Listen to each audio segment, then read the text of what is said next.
गुरवे गौरचन्द्राय राधिकाये तदालये कृष्णाय कृष्णभक्ताय तद्भक्ताय नमो नमः।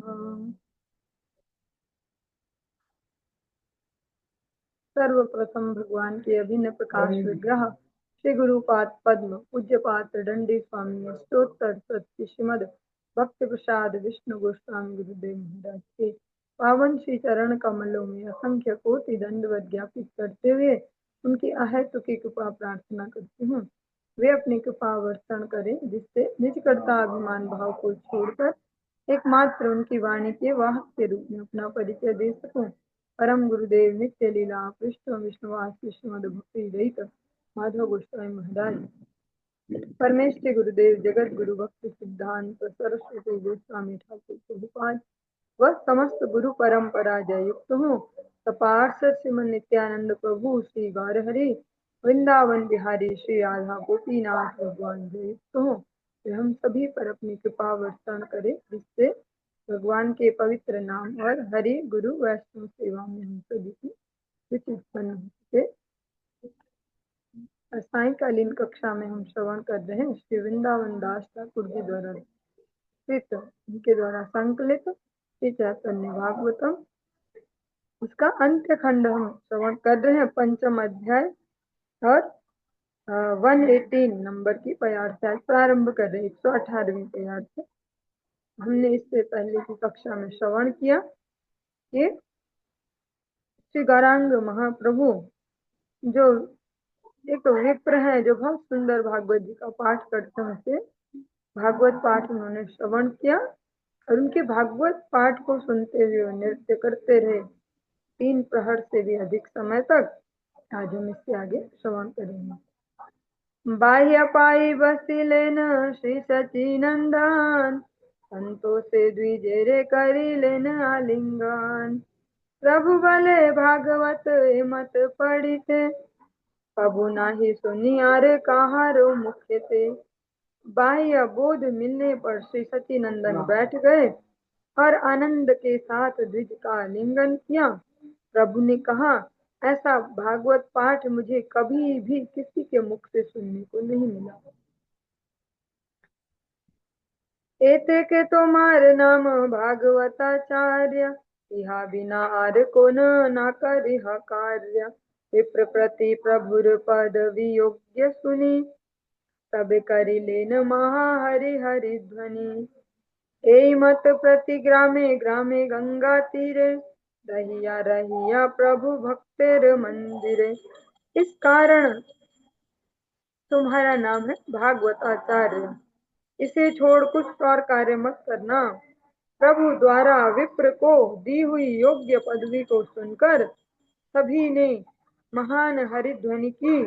इस प्रकार से गंगा के तट पर स्थित प्रत्येक गांव में प्रभु भक्तों के मंदिरों मतलब घरों में ठहरे। श्री गौरहरि ने स्वयं से उनको प्रशंसा की कि आपका भागवत पाठ बड़ा सुंदर है, ऐसा मैंने कभी नहीं सुना है और आप इसको ही करना। ऐसा नहीं कि इसको छोड़ के कुछ और कर दें, केवल इसको ही करना, इसको छोड़कर कोई कार्य मत करना। इस प्रकार से जब भगवान ने उनको ऐसी कृपा प्रदान की तो सब भक्तों ने मन में ईर्ष्या की, नहीं मन में ईर्ष्या नहीं की, मन में उनको प्रसन्नता हुई। प्रसन्नता को कैसे व्यक्त किया? जैसे आम जगत में हम करते ताली बजा के, कुछ भी हो तो ताली बजाओ, क्लैपिंग होनी चाहिए ऐसा। लेकिन भक्तों का जो तरीका है इसको प्रसन्नता को व्यक्त करने को है हरि बोल ऐसे ध्वनि। इसको हम प्रयोग भी कर सकते हैं प्रैक्टिकली, कई वक्त करते भी है। बहुत सुंदर सी बात है कि जब भी हम कोई ऐसे वैष्णव कुछ उत्सव में जाते हैं तो वहाँ ताली नहीं बजाते बढ़िया लगने पे, वहाँ बोलते हैं हरि बोल। ऐसे महाप्रभु के आप सारे भक्तों के साथ जो भी उनके व्यवहार है उसमें आप श्रवण कर रहे हैं, जब भी कुछ ऐसा लगता है अच्छा सा तब हरि हरि ध्वनि करते हैं। और इस प्रकार से जो भी भक्त हैं गंगा जी के तीर तीर पर सभी भक्तों को भगवान आनंद देते हुए जा रहे हैं। तबारे करिया मनोरथ पूर्ण काम पुनः आई लेन प्रभु नीलाचल धाम।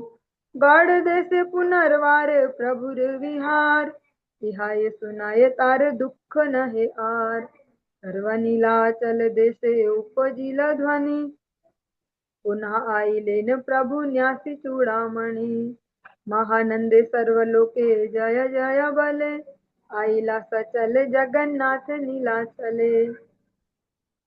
वहां सब की मनोकामनाओं को पूर्ण करके प्रभु फिर नीलाचल धाम चले आए। मनोकामनाओं को पूर्ण करते हैं मतलब हमने जो बचपन से कंडीशनिंग पाई है, जो हमको सिखाया गया है कि मंदिर में जाते छोटे बच्चों को सभी ले जाते हैं, बोलते भगवान जी से ये मांगना। कोई कहते हैं मुझे भैया दे देना, कोई कहते हैं मुझे बहन दे देना, कोई कहते हैं मुझे अच्छी बुद्धि दे देना, मैं फर्स्ट आ जाऊं, ऐसा मुझे बड़ा आदमी बनाना। ऐसे हमें सिखाया गया है। तो हमें यही लगता है कि शायद मनोकामना जो शब्द है इनको ही बोला जाता है, पर जो यहाँ पर जो प्रयुक्त है ये शब्द मनोकामना, ये इस प्रकार की भौतिक कामनाओं के लिए नहीं है। ये कैसी मनोकामनाएं पूर्ण कर रहे हैं श्री गौर हरि उनकी, जो जो उनके हृदय में अंतर हृदय में जो भाव है कि काश मुझे ऐसा मौका मिल जाए, ऐसी वाली सेवा कर पाऊं, काश मैं ये कर पाऊं।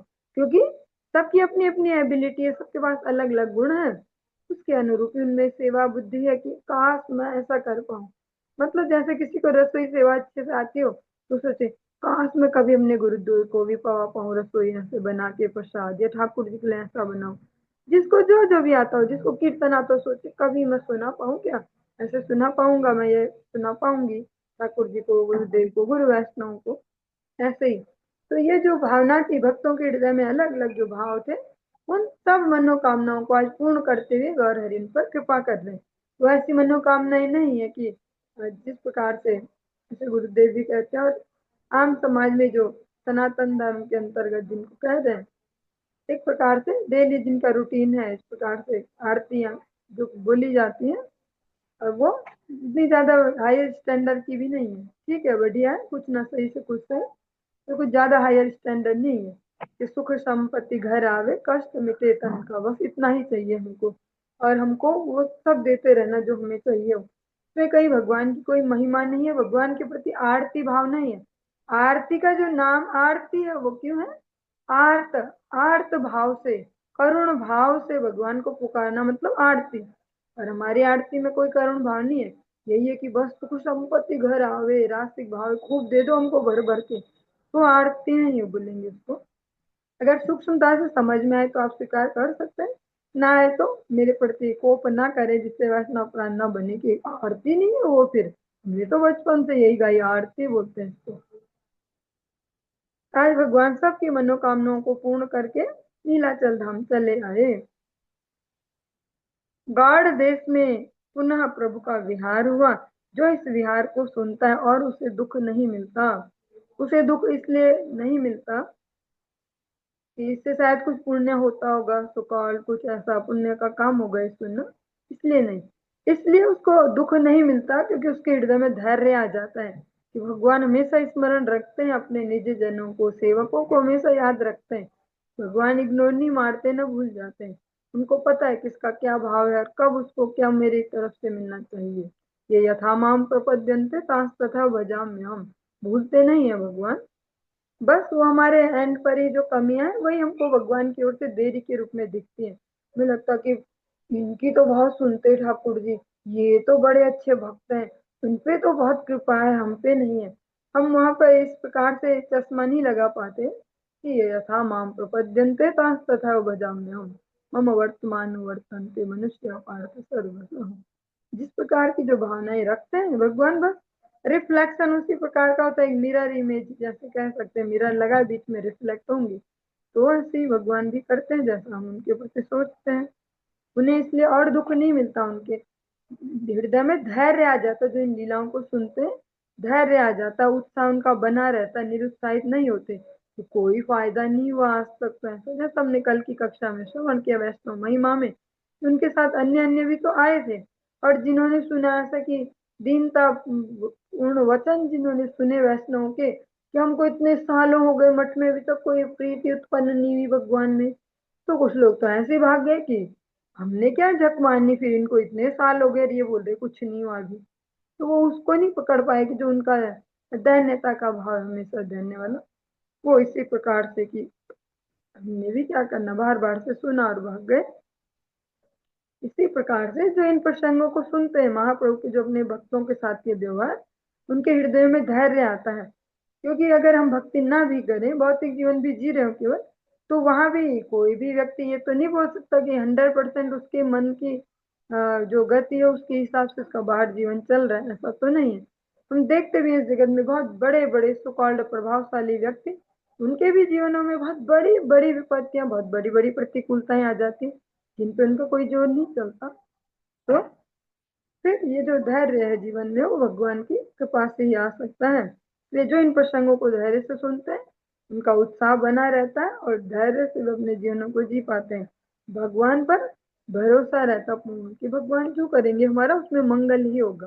भगवान जब आपने कली कीर्तन किया होगा अपने अपने घरों में बैठकर ही, चाहे मंगल भवन अमंगल हारी, भगवान समस्त मंगलों को देने वाले हैं, समस्त अमंगलों को हरने वाले हैं। तो भगवान क्यों हमारा कुछ सो कॉल्ड बुरा करने लगे, ये तो समस्त मंगल को देने वाले। अतः जो भगवान के मंगलमयी जो भक्तों के साथ प्रसंग है, चरित्र है, इनको श्रवण करते हैं, वो अपने मंगल की ओर ही बढ़ते हैं। उनमें धैर्य आ पाता है कि अगर ये कुछ घटना मेरे जीवन में हुई है, ये एक व्यक्ति की एंट्री मेरे जीवन में हुई है, इस परिस्थिति की एंट्री मेरे जीवन में हुई है, तो ये भगवान की कृपा से हुई है, तो इसमें कुछ ना कुछ मेरा बेनिफिट है, सोचिए। और उसमें से हम शिक्षा ले पाएंगे। अगर सो कॉल्ड कोई भौतिक फायदा ना भी हुआ, पर हम उसमें से एक बड़ी शिक्षा ले पाएंगे। और जो शिक्षा है, जो संस्कार है हमारे, वो निरंतर हमारे साथ चलेंगे। जैसा हम अधिक श्रवण करते रहते हैं कि भैया अगली बार अगर कुत्ता भी बनेंगे तो बढ़िया बनेंगे, अच्छा वाला बनेंगे, भक्त तो कुत्ता बन जाएंगे, कोई टेंशन नहीं, मनुष्य नहीं बनेंगे। और अगर हमने स्वभाव पे वर्किंग की है तो बढ़िया वाला भक्त कुत्ता बन जाएंगे, जिसको लोग देखेंगे वहां भैया इस एकादशी भी करता है कुत्ता होके, तो बहुत सारे मनुष्य भी नहीं कर रहे। तो ये धैर्य आ जाता है भगवान और उनके भक्तों के ये व्यवहार सुन के। संपूर्ण नीलाचल देश में ध्वनि गूंज उठी कि सन्यासी शिरोमणि प्रभु फिर आए हैं। पूरा जो नीलाचल प्रदेश है वहां फिर से फटाफट से ये न्यूज फैल गई, बहुत जल्दी से स्प्रेड हो गई कि यहाँ तो जो श्रृंगार सुंदर है, जो सन्यासी शिरोमणि है, वे पधारे हैं। महान आनंद के साथ सभी लोग जय जय ध्वनि प्रदान पूर्वक कह रहे थे कि सचल जगन्नाथ नीलाचल में पधारे। जो जगन्नाथ जी विराजमान है, वे हम सब पे जैसी भौतिक बुद्धियां उनके लिए ऐसी लीला करते कि मैं अचल हूँ, तू क्या बैठा रहता हूँ। लेकिन आज सब भक्त कहते हैं कि सचल जगन्नाथ आ गए। से गार से कृष्ण से जगन्नाथ, वो वही स्वयं श्री गौर हरि है, वही श्री श्याम सुंदर है, वही गौर सुंदर है, वही जगन्नाथ जी। तो आज सचल जगन्नाथ यहाँ पधारे हैं। सुनी सब उत्कलेर पारिषद गान, सार्वभौम आदि आई लेन से क्षण। प्रभु के आगमन की वार्ता सुनकर उत्कल के सार्वभौम आदि सब पार्षद गण उसी क्षण आ पहुंचे। फिर दिन प्रभु रे विरहे भक्तगण, आनंदे प्रभु रे देखी करे न कीर्तन। प्रभु सवारे महा प्रेम करी कोले, सिंचिला सवारे अंग नयन रे जले। फिर दिन तक प्रभु के विरह में रह रहे भक्त गणों ने प्रभु को देखकर आनंद के साथ कीर्तन करना आरंभ कर दिया। प्रभु ने भी महान प्रेम से सबको गोद में लेके, अपने अंक में लेके, जैसे माता अपने शिशु को लेती है, तो बहुत छोटे बच्चे को जैसे गैया अपने शिशु को अपने अंक में लेती है। इसमें थोड़ा दिमाग ना चलाएं कि गोदी में कैसे पकड़ेगी गाय, वो सभी जानते हैं कैसे पकड़ती है। अंक में लेकर सबके अंगों को नेत्रों के जल से सिंचित कर दिया। पिछली जो हमने दो दो तीन प्यारों से पहले श्रवण की, वहां पे एक प्रसंग थोड़ा सा मिसप्लेस वो रह गया। भगवान ने सबकी मनोकामनाएं पूर्ण की, जो वो शब्द था। मनोकामनाएं कैसे, जैसे भगवान श्री कृष्ण ने पूर्ण की थी जब वो ब्रह्म मोहन लीला चल रही थी। धरती का जो 1 साल का वो समय था, धरती के टाइम पीरियड के अनुसार, तो उस समय भगवान ने उन सबकी मनोकामनाएं पूर्ण की थी। गैया की भी और मैया की भी। जो गैया है उनको बछड़े के रूप में वात्सल्य का भरपूर आस्वादन प्रदान किया। उनको लगता था श्री कृष्णचंद्र को देख के, जबकि वो मानुषी रूप में दिख रहे हैं, पर काश ये हमारा बच्चे होते ये ठाकुर जी, तो हम इसको दूध पिलाते, इसे स्तनपान कराते। तो जो वो मनोकामना थी, जो वो बार बार सोचते थे, वो पूरी की इस एक वर्ष में। और जो सारे ब्रज गोप, सारी नहीं, जो कुछ ब्रज गोपियां जो वात्सल्य भाव वाली है, क्योंकि सारी वात्सल्य भाव वाली नहीं, अलग अलग ब्रज गोपियां अलग अलग भाव की हैं। कुछ भगवान के लिए मधुर भाव रखते हैं, कुछ वात्सल्य वात्सल्य रस वाली जो ब्रज गोपियां, उनको लगता था कि अपने बच्चों के लिए तो प्रेम है ही है, पर जो नंद महारानी जो है, नंद रानी, उनके पुत्र के लिए जो भाव था, सोचते थे कभी इसको भी हम गोदी में पकड़ पाए, कभी इसको भी स्तनपान करा पाए। ऐसा तो बोल नहीं सकते बाहर से ऐसे, तो भगवान ने वो मनोकामना इनकी वहां पूर्ण की। ऐसे शिष्य गौर सुंदर भी ऐसा ही, जिन जिन की जो जो भावनाएं थी उनको पूर्ण कर रहे हैं। किसी के घर में ही पहुंच गए कि लो भागवत सुनाओ मुझे, किसी के घर में पहुंच गए पकाओ मेरे लिए भैया खाना है मुझे, तो आपका बनाई रसोई का जो भी व्यंजन आ दे। ऐसे जिस जिसके मन में जो भाव, और जो समझने वाली जो बात है, जो हम सब मिलके इंक्लूडेड में समझ सकते हैं। भक्ति में उत्साह भी चाहिए, और हमेशा अति वो पागलपने वाला उत्साह नहीं चाहिए, हमेशा एक्साइटमेंट वाला उत्साह चाहिए। निश्चय भी चाहिए, पर धैर्य भी चाहिए। उत्साह और धैर्य इनका थोड़ा कॉम्बिनेशन चाहिए। वो थोड़ा सीख जाते हैं धीरे धीरे जीवन में, जब जीवन की परिस्थितियां थपेड़े मारते हैं। उत्साह और धैर्य दोनों चाहिए, अति उत्साह भी नहीं और अति व्यग्र भी नहीं है। तो जैसे सबरी जी के जीवन में हम सुनते हैं, उन्होंने कैसे उस उत्साह और उस धैर्य दोनों को मेंटेन किया। उत्साह भी और धैर्य भी, जबकि दोनों कितने विपरीत भाव है। उत्साह बना, हर दिन झाड़ू मारती है, हर दिन फल चुन के लाती है, हर दिन सफाई करती है, हर दिन फिर उस पात्र को धोती है, फिर हर दिन सब कुछ करना मार्जन, कि जैसे आज ही ठाकुर जी आने वाले हैं, हर दिन फूल चुनना है, रास्ते पे डालने के आने वाले हैं ऐसे। और बहुत ज्यादा और धैर्य भी रखा कि आज नहीं आए, अच्छा फिर दूसरे दिन उसी भाव से। तो इस सुनने में तो अच्छा लग सकता, पर हमारे बस का नहीं है ये।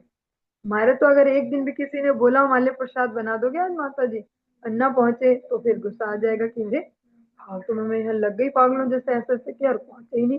ऐसा भी कभी होता है क्या? ऐसा भी कभी होता है। तो उत्साह निश्चय धैर्य, ये बहुत प्रैक्टिकल से एग्जाम्पल है जिनसे समझ पाएंगे।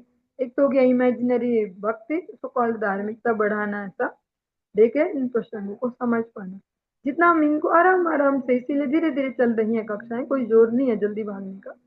जितना हम इनको समझते जाएंगे, भक्ति राज्य में प्रवेश होते जाएगा, क्योंकि ये सॉफ्टवेयर वर्किंग है ना। जैसे समझते जाएंगे आगे बढ़ते जाएंगे, जिसको हम कह रहे हैं भौतिक जगत में उन्नति, वो सारी सॉफ्टवेयर वर्किंग है। कि भैया पहले तो लाइट का ना वैसा बल्ब था, वो तो गोल गोल सा कांच था, कभी भी फटाक से फूट जाता था, कभी फिलामेंट गिर जाता था, वो बचपन में से देखते थे आवाज आ रही, इससे आवाज आ रही। फिर ऐसे बदलते गए, फिर ट्यूब लाइट आई, अच्छा ये भी है, ये तो और अच्छी है। ऐसे तो कम बिजली लगती इसमें। फिर ऐसे ऐसे ऐसे करते गए। अब ये भी टाइम है कि ऐसे ऐसी डिवाइस आ गई कि बोलो भाई अलेक्सा गाना बजा दे, तो अलेक्सा गाना बजा रही है, और पता ही नहीं चल रही है हो क्या तेरा। ये सारी इसको बोलेंगे सॉफ्टवेयर वर्किंग। भक्ति राज्य में भी ऐसा है, हार्डवेयर वर्किंग तो है, पर सॉफ्टवेयर वर्किंग ज्यादा इम्पोर्टेंट है। हम उस विषय वस्तु को समझते हुए फिर अधिकार प्राप्त कर पाते हैं ऐसे, और केवल सुना सुना मजा के लिए तो समझ नहीं पाएंगे। जितना समझते जाएंगे सरल होते जाएगा, उतना हमारे दरवाजे और खुलते जाएंगे अंदर जाने के लिए।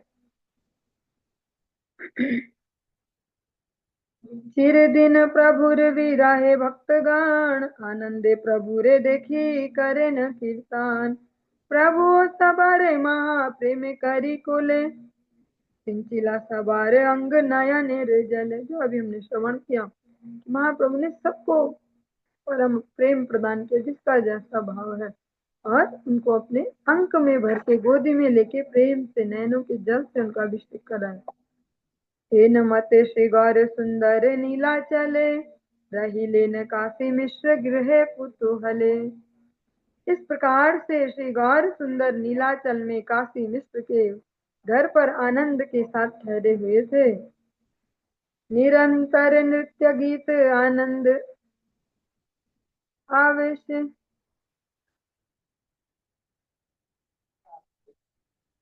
निरंतर नृत्य गीत आनंद आवेश, प्रकाशेन गौर चंद्र देखे सर्वदेश।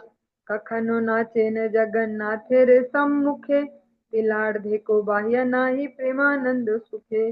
कखन नाचेन काशी मिश्रेर मंदिरे, कखन नाचेन महाप्रभु सिंधु तीरे। ए मत निरंतर प्रेमेर विलास, तिलार्धे को अन्य कर्म नाही प्रकाश।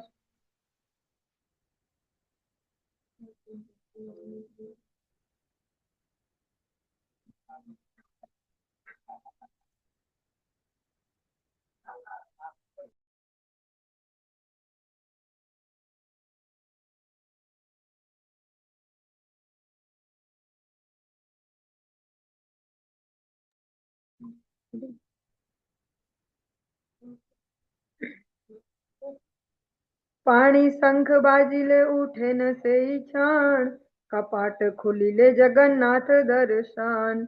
जगन्नाथ देखिते ये प्रकाशेन प्रेम, अकथ्य अद्भुत गंगा धारा बहेन।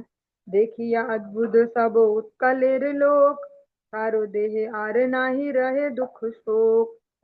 ये दिखे चैतन्य महाप्रभु चली आए, तेई दिखे सर्वलोक हरि हरि गाय। श्री गौर चंद्र निरंतर नृत्य गीत और आनंद आवेश का प्रकाशन कर रहे थे। सर्व देश देख रहा था, सभी लोग देख रहे हैं। कभी प्रभु जगन्नाथ के सम्मुख नृत्य करते थे, उस समय प्रेमानंद सुख के कारण प्रभु में आधा तिल मात्र भी बाहरी सुध बुध नहीं रहती थी, मतलब थोड़ी सी भी बाह्य सुध बुध न रहती। महाप्रभु कभी काशी मिश्र के मंदिर में तो कभी सिंधु के तट पर नृत्य करते थे। इस प्रकार निरंतर प्रेम विलास में रत प्रभु में आधा तिल मात्र भी अन्य कर्मों का प्रकाशन नहीं था। पाणी शंख बजते ही प्रभु उसी समय उठ पड़ते थे और कपाट खुलने पर जगन्नाथ के दर्शन किया करते थे। जगन्नाथ के दर्शन करके प्रभु जिस प्रेम का प्रकाशन किया करते थे वह अकथनीय तथा अद्भुत था, मानो गंगा की धाराएं बह रही हों। यह सब देखकर सब उत्कल वासियों को बड़ा अद्भुत लगता था। किसी के शरीर में शोक दुख शेष नहीं रह गया था। जिस दिशा की ओर श्री चैतन्य महाप्रभु चले जाते थे, उसी दिशा में सब लोग हरि हरि कीर्तन करने लगते थे। श्री गौरचंद्र निरंतर जो ये संकीर्तन रस है इसका आस्वादन करते और आनंद आवेश का प्रकाशन करते।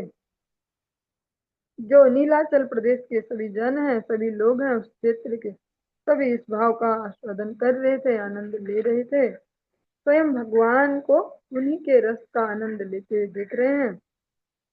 जगन्नाथ जी के सम्मुख वे जब नृत्य करते तो एक उपमा दी है यहाँ पे, क्योंकि जब हम लोग भी कोई बात करते हैं ऐसे तो एग्जाम्पल देते हैं ना, जैसे बोलते हैं डायलॉग की बांट के खाना चाहिए। अरे लोगों ने तो एक तिल के भी 7 टुकड़े करके खाए भैया, ऐसा क्योंकि हो नहीं सकता ये पॉसिबल। एक तिल कितना सा रहता है और 7 टुकड़े करके वो भी खाया। जब 7 टुकड़े हो गए तो खाने लायक बचा क्या, पर फिर भी उपमा देते हैं। ऐसे यहाँ पे भी उपमा दी इसी भाषा में जिससे हमें समझ में आए। आधा तिल के बराबर भी उन्हें सुध बुध न रहती जब वे नृत्य करते। हम जब नृत्य करते, हम नहीं, मैं आप सबकी बात नहीं कर रही, मैं अपनी कर रही। जब नृत्य करते हैं संकीर्तन में तो बाहर का भी दिमाग चलता रहता है, कौन कहीं कोई देख रहा है, ऐसा जो भी है, ऐसा ऐसा वैसा इधर उधर भी दिमाग रहता है। ऐसा नहीं है कि उस संकीर्तन में ही तल्लीन हो गई, पर ऐसा भगवान के साथ नहीं है। नहीं, तिल जितना आधा तिल होता है इतने छोटे से टाइम पीरियड के लिए भी नहीं ऐसा भान नहीं रहता बाहर का पूर्ण, क्योंकि श्रीमती राधिका रानी के भाव में है भगवान। अगर इसको ठीक से समझ पाए, राधा रानी कोई दिखावे के लिए नहीं करते हैं भगवान की सेवा, इनका कोई ऐसा कुछ है नहीं। और इसी भाव में आज श्री गौर सुंदर जगन्नाथ जी को इसी भाव से ही दर्शन करते हैं। वो कोई ऐसे बाहर से भक्त आवेश उस प्रकार से नहीं, राधा रानी के भाव से, श्री राधिकार भाव, राधा रानी के भाव से उनको दर्शन करते हैं और इसी प्रकार से उनका स्मरण करते हैं और इसी प्रकार से जगन्नाथ जी की रथ यात्रा भी अटेंड करते हैं। हम सबका जो अभी भाव है वो रजोगुणी भाव है। जो जगन्नाथ जी निकलते हैं तो ऐसा चलिए इस प्रसंग को ज्यादा वो नहीं करेंगे, क्योंकि अपने अपने भाव है सबके, जैसा भगवान की जब कृपा हो। पर जगन्नाथ जी वैसे जो है, अगर ठीक से समझ पाए तो वो रास्तिक या ऐश्वर्य वाले विग्रह नहीं है। समझ पाए ठीक से, अभी जब अभी कुछ दिन पहले गुरुदेव हम सभी को भागवत जी का कथा रसास्वादन करवा रहे थे, तो उसके बीच में यहीं पे डॉक्टर साहब अभी जो सैनी प्रभु जी है, ऐसा यशोदानंदन प्रभु जी उनका नाम है, उनके गृह में जब गए संकीर्तन के लिए, बहुत सुंदर हरि कथा गुरुदेव ने महाप्रभु की सुनाई।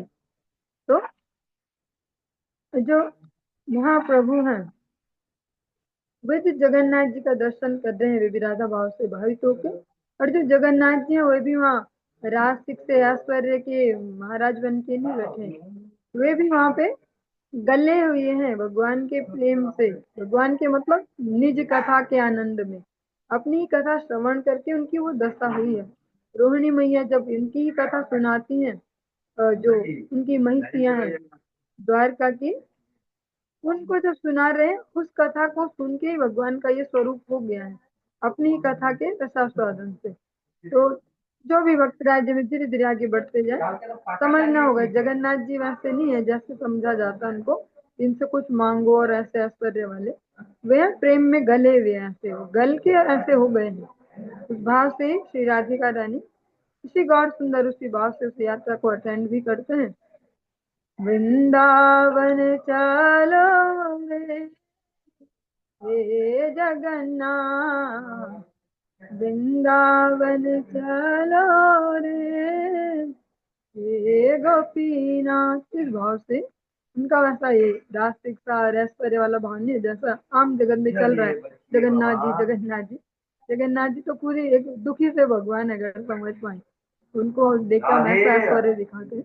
चलिए जो भी उत्कलवासी हैं, सभी के शोक मोह कुछ उनके हृदयों में अब शेष नहीं रह गया। श्रृंगार सुंदर के उस अद्भुत प्रेम का दर्शन करके, क्योंकि भगवान स्वयं श्रीमती राधिका रानी का भाव लेके आए हैं। भगवान श्री कृष्ण खुद से डायरेक्ट नहीं आए, नहीं तो अलग से गौर कथा होती, और वो राधा रानी का भाव लेके आए, तो इस प्रकार से सारे जीव पर, सारे जगत जीवों पर करुणा कर रहे हैं। उसी धारा को समस्त गुरुवर हम तक पहुंचाने का प्रयास कर रहे हैं, इतना अथक परिश्रम करके, क्योंकि हमें तो अपने विषय सुखों से ही कोई छुटकारा नहीं है, उनमें सदैव मग्न रहते हैं, कहाँ से भगवत रसों का आस्वादन करेंगे। नरोत्तम दास ठाकुर जी बहुत सुंदर स्वभाव से गौर सुंदर के लिए कहते हैं, विषया विषमा विषा सतत खाई गार कीर्तन रस मगन नयनु न भरियमयनु। इसलिए गुरुदेव इतना जोर डालते हैं कि जो वैष्णव कीर्तन है इनको हम अपने जीवनों का एक अभिन्न अंग बनाए, क्योंकि इनकी कृपा से हम ये शुद्ध भक्ति की धारा इसमें आगे बढ़ पाएंगे। अपने जो जड़ अभिमान है उनके बेस पे ये हो नहीं पाएगा। चलिए आज के इस प्रसंग को हम यहीं पे विश्राम देंगे, और इससे आगे हम कल की कक्षा में श्रवण करेंगे।